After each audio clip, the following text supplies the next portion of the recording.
पंडित दौलत राम जी यहाँ पर आकर के कहते हैं कि हे जीवों, करना मोक्ष का द्वार है, लेकिन किन की विनय करना ये भी एक बार इस छेड़ाला ग्रंथ राज से सीख लेना। क्योंकि गंगा गए सो गंगा दास और जमुना गए सो जमुना दास वाला जैन धर्म नहीं है। भोजन जहां मिला सो वहां भोजन कर लिया, जो मिला उसके चरण छू लिए, जो मिला उससे गले मिल लिया। नहीं, जैन दर्शन कर कहता है कि जो सम्यक प्रकार से आचरण करने वाला जीव है, कौन है भैया? क्या नाम भैया आपका? हर्षित भैया। जो सम्यक प्रकार से आचरण करने वाला है, श्रेष्ठ आचरण करने वाला है, ऐसे जीव के चरण छूने की बात जिनवाणी में कही है। जो अभिषेक का कलश नहीं उठाता है, जिनके हाथों में दारू की बोतल होती है, ऐसे व्यक्तियों के चरण छूने की बात आगम में, जिनके हाथ पर हाथ रख करके आत्मा की सिद्धि की बात तो आगम में कही है, लेकिन जिनके हाथों में आदि आदि वस्तुएं हैं, उनके लिए नमस्कार की बात आगम में बोलो तो सही है क्या? लेकिन हम करते क्या है? हम विनय नहीं करेंगे तो और कौन विनय करेगा? हमारे घर के सामने ही तो व्यवस्था है ना? नहीं, ऐसा नहीं होता है। व्यवहार की अपेक्षा से, साधर्मी की अपेक्षा से मिलना बात अलग है, एक व्यक्तिगत व्यवस्था अलग है। लेकिन यदि हम उससे व्यक्ति विशेष पात्र के लिए भगवान मान करके पूज रहे हैं, भगवान मान करके उनकी वंदना कर रहे हैं, और हम ऐसा मान रहे हैं कि हम इनकी विनय करके अपना मोक्ष का द्वार खोल रहे हैं, तो इस भूल में मत रहना। ऐसा करने वाला जीव अपने लिए संसार का बीज स्वयं बो रहा है। बात समझ में आ रही? क्योंकि हमारे शब्द कुछ मर्यादित रहेंगे, लेकिन आपकी बुद्धि में विशालता होनी चाहिए कि आपको वे शब्दों के अर्थ समझ में आ जाए कि हम कहना क्या चाह रहे हैं। कि हमने आज तक सबकी विनय की है, लेकिन जिनकी विनय करना चाहिए उनकी विनय नहीं की आज तक। उनके पास में आकर के तो यदि थोड़े से हमारे मान को ठेस पहुंच गई, तो हम इस मंदिर में भी रह करके उनकी अभिनय, भगवान हमने आपसे कहा कुछ कहा? मनीष भैया, हर्ष भैया, हमने भगवान आपसे कहा कुछ कहा? वो तो मनीष ने हमसे कहा था, तो मनीष से लड़ लिया हमने। ऐसे होता है ना, गुरुजनों के सामने हमने गुरु जी से थोड़ी ना कुछ कहा। अब वो हमसे ऐसा कह रहे थे भैया, जो हमें तेज आवाज में बोला है। अब क्या की तुमने गुरुजनों की, बोलो तो, अभिनय की कि विनय की? अभिनय कर दी ना। यदि आप इस तरह का कृत्य करते हैं तो ध्यान रखना, इस तरह का कृत्य चाहे प्रभु के चरणों में किया जाए, चाहे गुरु के चरणों में किया जाए, ये दोनों तुम्हें संसार में डालने वाले हैं। यदि तुम्हें संसार से बचना है, तुम्हें मिथ्यात्व से बचना है, तो पहले आज एक नियम ले लेना कि हम गंगा गए तो गंगा दास और जमुना गए तो जमुना दास वाले। प्यास लगी है तो कोई के घर का भी पानी पी लो, भूख लगी है किसी के भी घर का भोजन कर लो, भक्ति करने का मन हो गया तो किसी भी मंदिर में जाकर के बैठ करके भक्ति कर लो। जैन दर्शन ऐसा नहीं कहता है। एक जगह लिखा था, दर्शन ज्ञान चारित्राणी मोक्ष मार्ग। उमा स्वामी महाराज तत्वार्थ सूत्र की रचना में जब कथानक बोलते हैं तो उस कथानक में आता है, एक जगह लिखा था, दर्शन ज्ञान चारित्राणी मोक्ष मार्ग, अर्थात दर्शन ज्ञान और चारित्र मोक्ष का उपाय है, मोक्ष का साधन है। उमा स्वामी महाराज उस घर से आहार करके लौट रहे थे। जब आहार करके लौट रहे थे तो उन्होंने उस पट पर लिखा उस वाक्य को पढ़ा, और वाक्य को पढ़ते ही उन्होंने उन्होंने उस पट के आगे एक शब्द लिख दिया, सम्यक दर्शन ज्ञान चारित्राणी मोक्ष। क्या लिख दिया? बोलो तो, सम्यक दर्शन ज्ञान चारित्राणी मोक्ष मार्ग।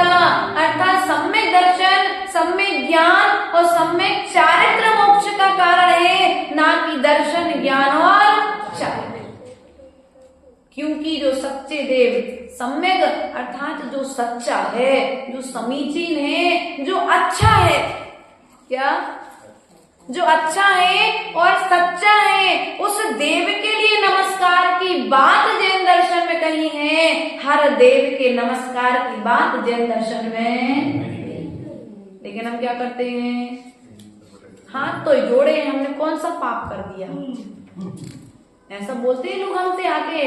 हम कहते भैया, जैसे हम लोग भी छिंदवाड़ा में थे, चातुर्मास 2023 में हुआ, तो एक मंदिर था धर्मशाला के पीछे ही में था।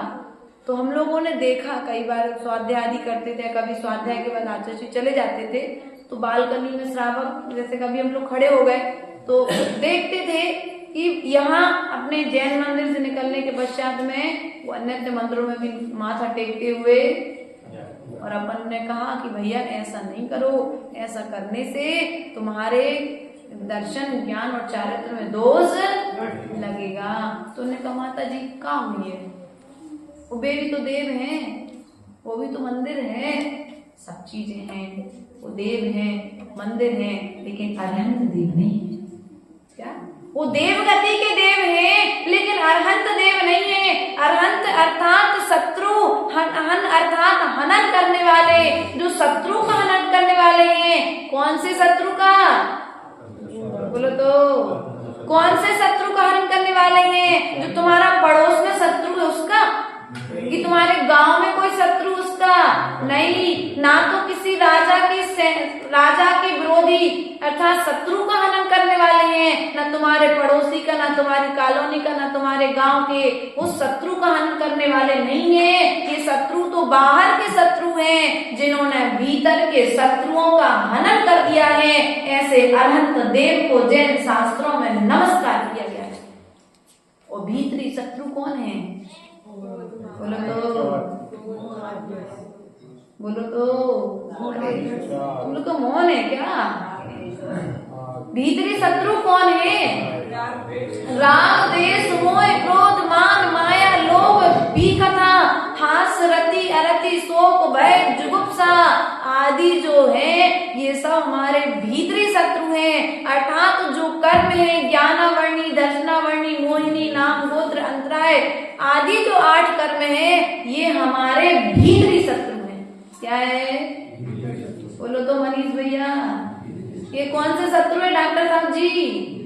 ये हमारे भीतरी शत्रु हैं। हमने बाहर के शत्रुओं को तो पहचाना है, लेकिन एक बार अपने भीतर के जो शत्रु हैं, जो हमें सता करके रुला रहे हैं, उन शत्रु को यदि एक बार पहचान कर लेते तो सब में दर्शन हो जाता। तुम्हें सब जगह माथा टेकने की जरूरत। आचार्य गुरुदेव कहते हैं तुम्हारा माथा कोई सड़ा नारियल नहीं है कि जहां मिले सो तय फोड़ दो, जहां मिले तो वहां जाकर के धर दो। ये मस्तिष्क, ये तुम्हारे लिए गाथा रखने के लिए मिला है। ये मस्तिष्क तुम्हें जिनेंद्र प्रभु के चरणों में रखने के लिए मिला है, ना कि हर जगह। बोलो तो, सड़े नारियल की तरह। ध्यान रखना, यदि हर जगह टेकोगे तो जैसे वो सड़ा नारियल बाहर से तो अच्छा दिखता है, लेकिन भीतर से बोलो तो सड़ा रहता है ना।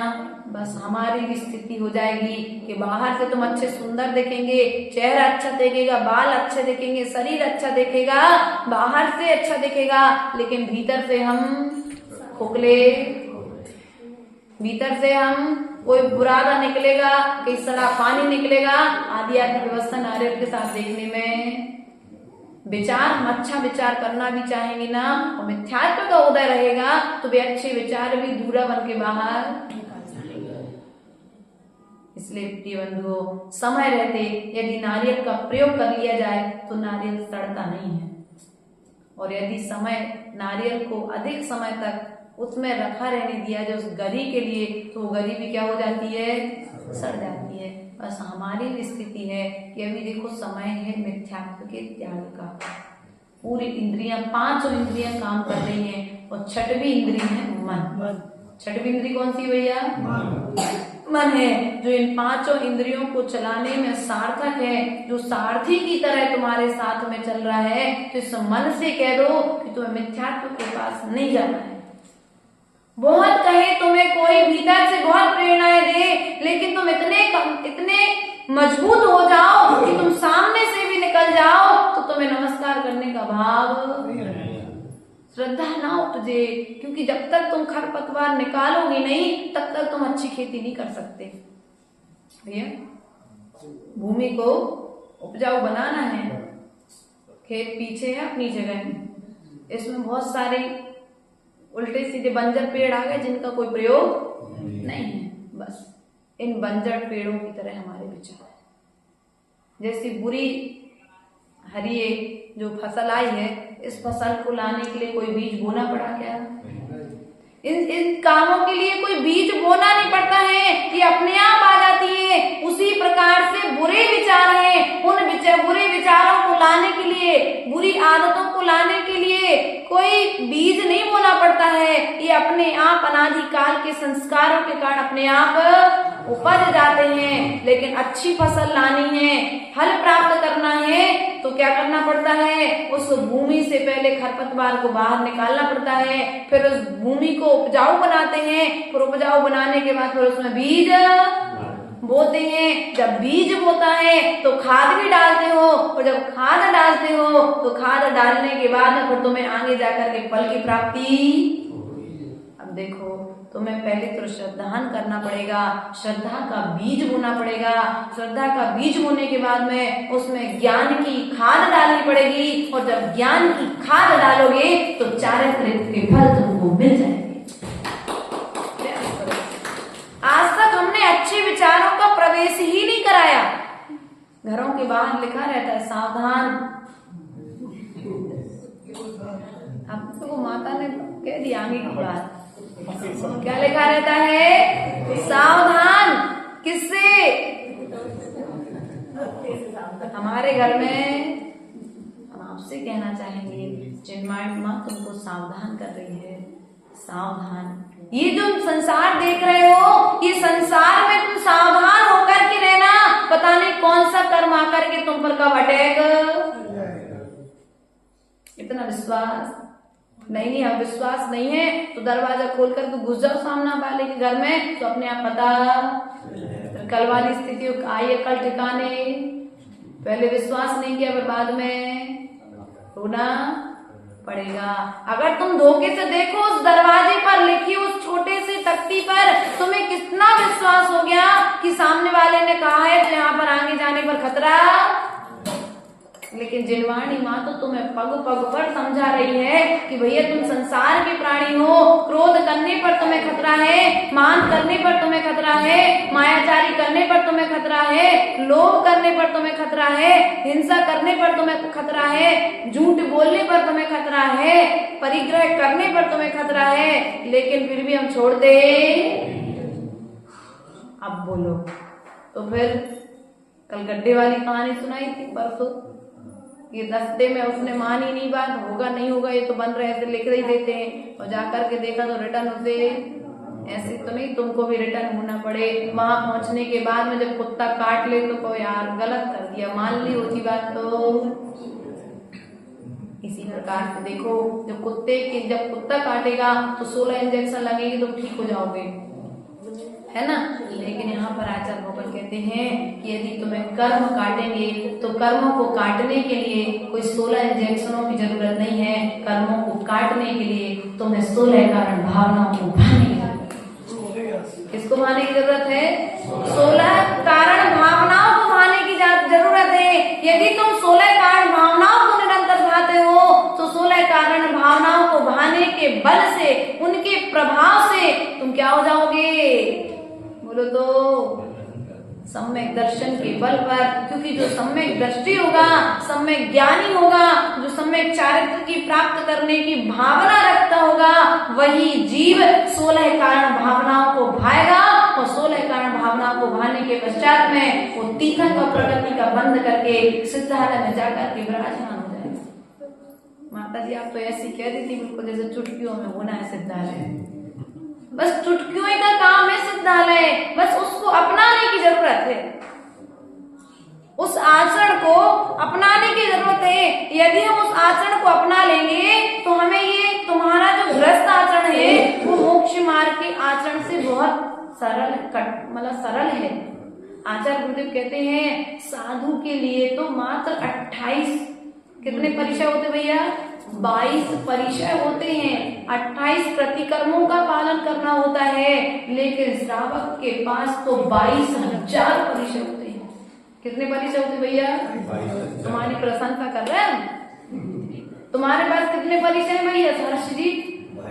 22,000 परिचय है। हमें तो मात्र मच्छरों की वेदना सहन करनी है, लेकिन तुम्हें मच्छर से बड़े भी जीवों की वेदना, मच्छर काटे तो हटा देते हो, लेकिन जो दूसरा कोई काटता है तो फिर किसी की बातें जब जाकर के चुभती हैं तो फिर बोलो तो रात और दिन मच्छर रहे तो नींद नहीं आती, लेकिन यदि किसी की बात दिल में चुभ जाए तो पूरे दिन कहीं पर भी दिमाग, और जब तक उस बात को हम क्लियर नहीं कर ले, उस बात का समाधान ना कर ले, तब तक हमारा मन कहीं पर भी मच्छर की चुभन से भी ज्यादा तुम्हारी बातों की चुभन होती कि नहीं होती है। इसलिए प्रयास और पुरुषार्थ करिए कि आचार्य गुरुदेव कहते हैं कि साधु के पास मात्र 22 परिचय हैं, उन 22 परिचयों को साधु ज्ञान पूर्वक सहन कर लेता है, और श्रावक के पास में 22,000 परिचय हैं। हम कंकड़ पर चलते हैं, लेकिन तुम्हारे लिए तो हमें तो कभी थोड़ा बहुत रास्ता अच्छा मिल भी जाता है, लेकिन तुम्हारा जो मार्ग है वो पूरा कीलों वाला मार्ग है। हम कंकड़ों पर चलते हैं, तुम्हें कांटों पर चलना पड़ता है, चलना पड़ता है कि नहीं चलना पड़ता? ग्रस्त मार्ग यदि सम्यक तरीके से ना चलाया जाए तो वह मार्ग कीलों का और कांटों का मार्ग बन जाता है, और कीलों का कांटों की मार्ग अर्थात जो पत्थर की चुभन होती है वो थोड़े दिन में छाले भर जाते हैं, लेकिन कील भीतर तक जाकर के घाव करती है भैया, कील भीतर तक जाकर के घाव करती है, और भीतर तक जाकर के जो घाव तुम्हारे लगता है वह आगे तक दुख, अधिक समय तक दुख देने वाला हो जाता है। इसलिए प्रिय बंधुओं हमें 22 परिचय की बात कही है और तुम्हें 22,000 परिचयों की बात कही गई है। इसलिए अच्छा तो आप लोग हमसे ज्यादा महान हो गए कि नहीं हो गए? आप हमसे ज्यादा महान हुए कि नहीं हुए? क्योंकि हम तो मात्र 22 परिचय और आपके 22,000 परिचय।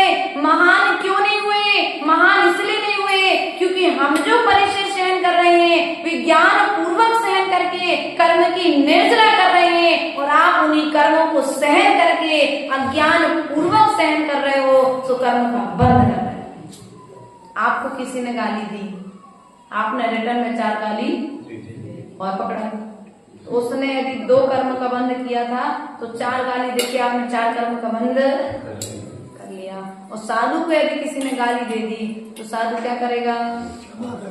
गाली सुने मन खेद न आनो गुण को गुण, अर्थात यदि किसी ने गाली दे दी तो साधु क्या करेगा? उस गाली को भी कर्म को गलाने का साधन, और हम क्या करेंगे? हमें कर्म को गलाने के लिए किसी ने गाली दी थी, लेकिन उस गाली को भी हमने कर्म बंध का कारण बना लिया। इसलिए प्रिय बंधुओं हमने जो मिथ्यात्व अनादिकाल से पाला है वो मिथ्यात्व बिना मिथ्यात्व हमने सब जगह जाकर के माथा टेका है, सबको एक समान माना है। देव में अंतर यही है। पूछते श्रावक माता जी देव तो ये भी है और देव तो वो भी है, तो आज हमने आपको इसलिए बताया है कि देव में अंतर क्या है। ये चतुर्गति के देव हैं और ये चतुर्गति से पार हो चुके अनंत देव। इसलिए ये हमारे लिए कुछ देने वाले नहीं है, लेकिन इनकी आराधना बन जाएंगे। ये जो देव हैं ये हमारे लिए रक्षा करने के लिए काम में आ सकते हैं, लेकिन तत्काल एक मोह में हमारे लिए किसी कारण से, जैसे जीवनधर कुमार की रक्षा सुदर्शन नाम के देव ने की, ग्रंथों में आता है। आपको हम इस बात को नकार भी नहीं सकते, क्या देव रक्षा करने आते हैं? हाँ आते हैं। जब जीवनधर कुमार ने एक स्वान की लड़मोकार मंत्र सुनाया तो स्वान वह स्वर्ग का देव हुआ। वह स्वर्ग का जब देव हुआ और काष्टांगार ने हाथी पर प्रहार करने के कारण सेठ के पुत्र जीवनधर कुमार के लिए जब फांसी की सजा सुनाई तो सुदर्शन नाम का वह देव स्वर्ग से आया और स्वर्ग से आकर के जीवनधर कुमार को जहां पर फांसी की सजा दी जानी थी वहां से ऊपर उड़ा ले गया, विजयार्थ की श्रेणियों में जाकर के छोड़ दिया। ऐसा प्रकरण हमें क्षत्रिय चूड़ामणि आदि ग्रंथों के माध्यम से प्राप्त होता है। तो देव आते हैं, ये यदि सम्यक देव हैं तो वे सम्यक दृष्टि देव आकर के सम्यक दृष्टि जीवों की रक्षा करते हैं, सुरक्षा करते हैं, उनका साथ निभाते हैं। लेकिन जो मिथ्या दृष्टि जीव होते हैं वे उपद्रव करते हैं। क्या करते हैं? वे उपद्रव करते हैं और उपद्रव करके उन्हें सताते हैं, सता करके उन्हें कर्मों से बांधते हैं और कर्मों से बांध करके उन्हें दुख देने में उन्हें आनंद आता है। ऐसे ही कुछ मिथ्या दृष्टि जीव होते हैं जो दूसरे को दुख दे करके आनंद मनाते हैं, दूसरे को दुखी देख करके आनंद मनाते हैं। बाहर में तो कहेंगे भैया हमारे बराबर तुम्हारा सब को नहीं है भैया शैलेश भैया, हमारे बराबर तुम्हारा भला सोचने वाला कोई दूसरा, लेकिन पीठ पीछे क्योंकि जैसे जैसे ऊंचाइयों पर जाओगे वैसे वैसे नीची बुद्धि वाले जीव तुम्हारे विरोधी।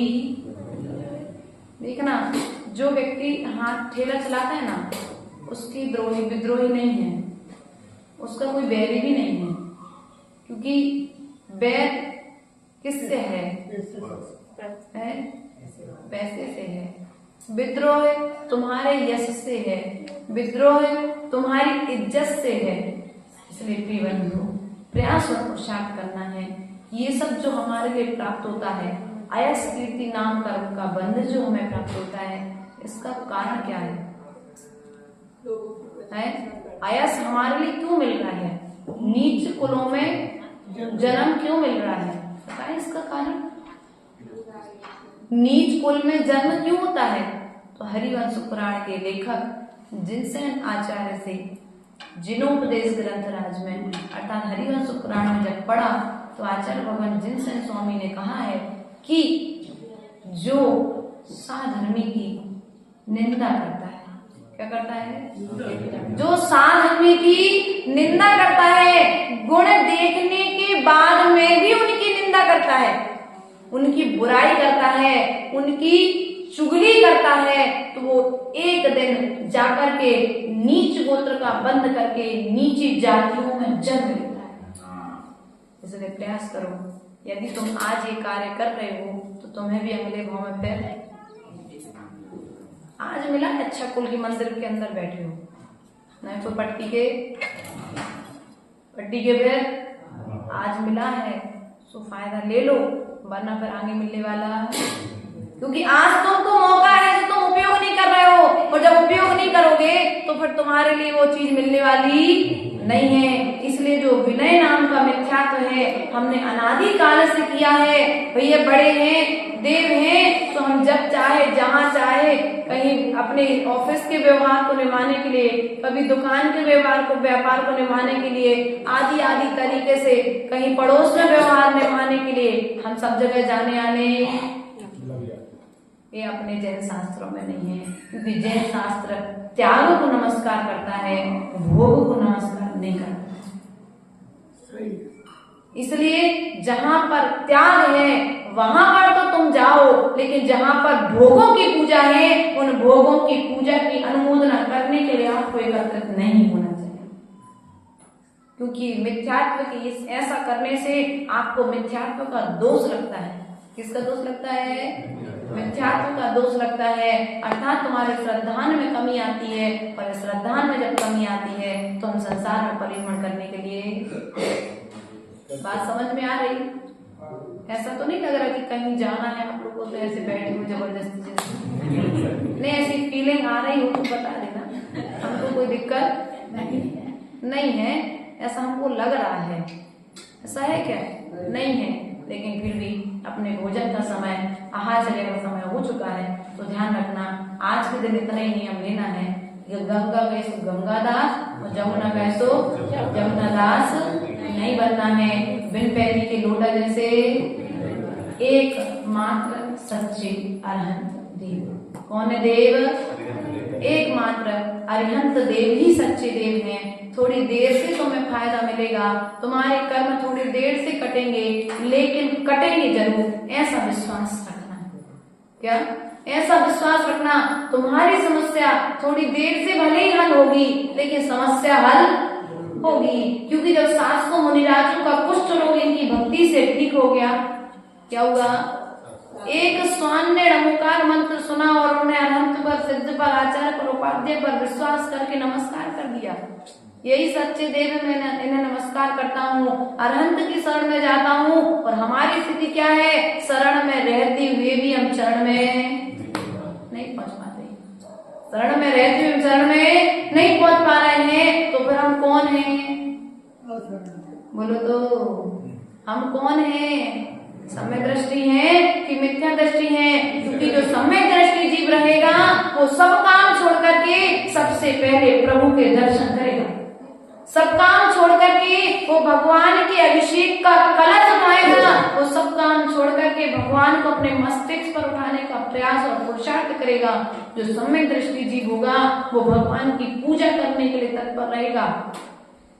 लेकिन जो मिथ्या दृष्टि जीव होगा, जिससे अभी इन पर विश्वास नहीं होगा, ध्यान रखना, इस भाव में तुम इन पर विश्वास नहीं कर रहे हो, मत करो। अगले भाव में, अगले नहीं तो किसी ना किसी भाव में तुम्हें जब भी तुम्हारा कल्याण होगा, इन देव की शरण में आने पर ही होगा।